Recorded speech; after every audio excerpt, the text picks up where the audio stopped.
So good morning, everybody, and welcome to our distinguished seminar this morning. And well, it's my honor and pleasure to introduce Professor Jack Dongarra. He's currently University Distinguished Professor of Electrical Engineering and Computer Science at the University of Tennessee at Knoxville. He also holds a number of other positions, including Director of the Innovative Computing Lab, Distinguished Research Staff at Oak Ridge National Lab, Turing Fellow at University of Manchester, appointments at Moscow State University, Rice University, Texas A&M. I don't want to take up the whole talk, so... Just a little bit more, because my batteries just ran out of my pointer. Well, thank you very much for that very kind introduction. I'd like to keep this informal if we can, in the sense that if you have questions, ask the questions during the talk. We'll just make it more interesting for you and more interesting for me as well.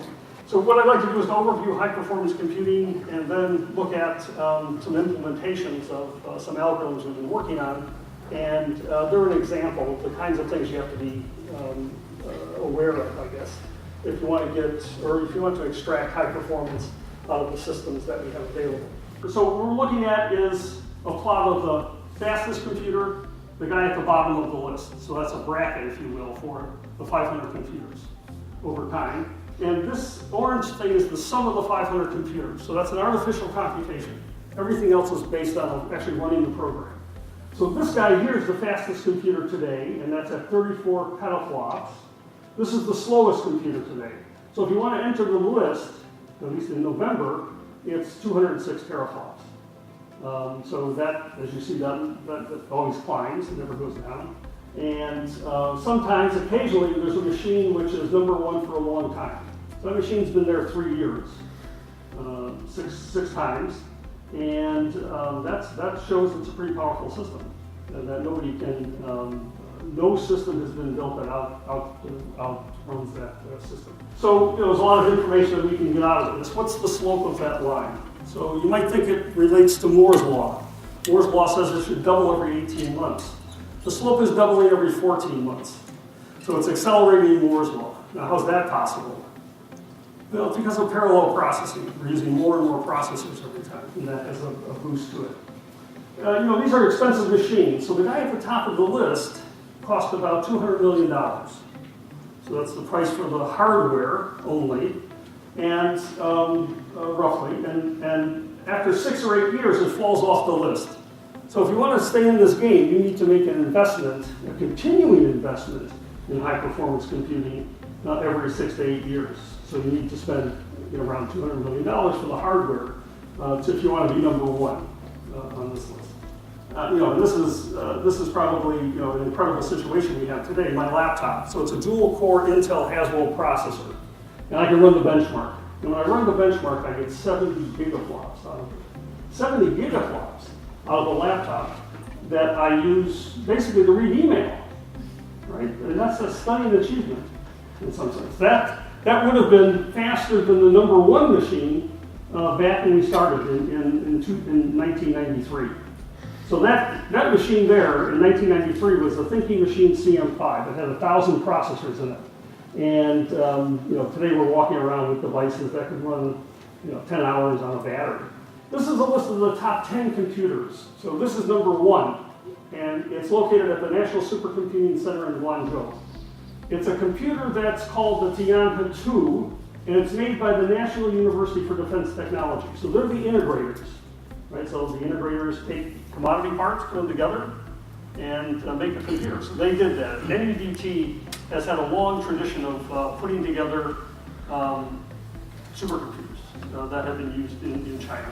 In the US, 1 megawatt year, running something that consumes 1 megawatt continuously for 1 year, you're going to be presented with a bill for $1 million. So a megawatt year is $1 million. And that machine, if you ran it for a year, here in the US anyway, it's about $18 million just to turn it on. Right? So that's an expensive thing. You got to be aware of power consumption for high performance computing. And then add 30% more for cooling. So again, that's a stunning number. You can't let that get out of control. So this is looking at the 500 computers on this list. So this is representing 500 rectangles here. Each rectangle represents a computer. This is the biggest rectangle, so the size of the rectangle represents the power of that computer. So this is number 1 machine, these are number 2 and 3 machines, and you can probably scratch out the rest. US has 201 computers on this list. So of the 500 computers, 201 are in the US. Now that's the lowest number since we started collecting this data. So the US investment, perhaps, in high-performance computing has not kept pace with other countries. China has 109. So that tripled the number that they had on the previous list. So that's a big investment that China's making in high-performance computing. China had 0 computers in 2001. So no supercomputers, according to this list, in China. And then they made this consistent, steady investment to build out to a very large number. And again, this is the lowest point for U.S. systems. And you can see Japan, Germany, roughly about the same. UK and France about the same number of systems. So Robert Denard was a researcher at IBM, and he came up. He made claim to this. He said, "Look, we can scale things in a certain way. We can decrease the feature size by some factor, and decrease the voltage by that same factor." And the number of transistors are going to increase by that factor squared, right? So we've got things on the chip growing at that rate. We can increase the clock speed by that same factor, and the energy consumption is exactly the same. So that's an incredible situation. We get twice the number of transistors, 40% faster, and 50% more efficient. Unfortunately, Denard scaling has some problems. As the feature size gets smaller, it leads to current leakage, and it causes the chip to heat up. So as we continue to reduce the feature size with Moore's law, we can't achieve the same things that Denard was talking about in terms of increasing the performance, keeping the voltage, keeping the power the same. And we see that. So this is a scatter plot here of processors, looking at the cycle time of those processors and how that's changed over time. And it's quite apparent that something happened right around here. And that's when Denard scaling broke down. That's when the feature size got too small and they couldn't continue with that enhancement in terms of building out or making the chip faster. So that's basically it. I talked about these things, parallelism that's growing to billion-way parallelism in the future with exascale machines. We have hybrid systems today that cause some issues because of the way the hybrid nature of the architectures are put together. Fault tolerance is going to be a big deal. Today's machines, we see a large number of failures or failures that can take the machine down. The power consumption, if built on today's technology,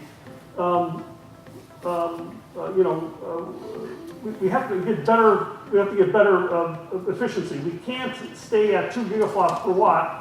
The machines that we build in the future have to be more like 50 gigaflops per watt. And that's going to be a struggle to get to, but there are signs that we can actually get to that point. So we need to come up with new approaches and technologies to reach exascale and to be successful on the machines that are coming down the line. So with that, I'll end, and thank you for your attention. If there's any questions, if we have time, I'd be happy to answer.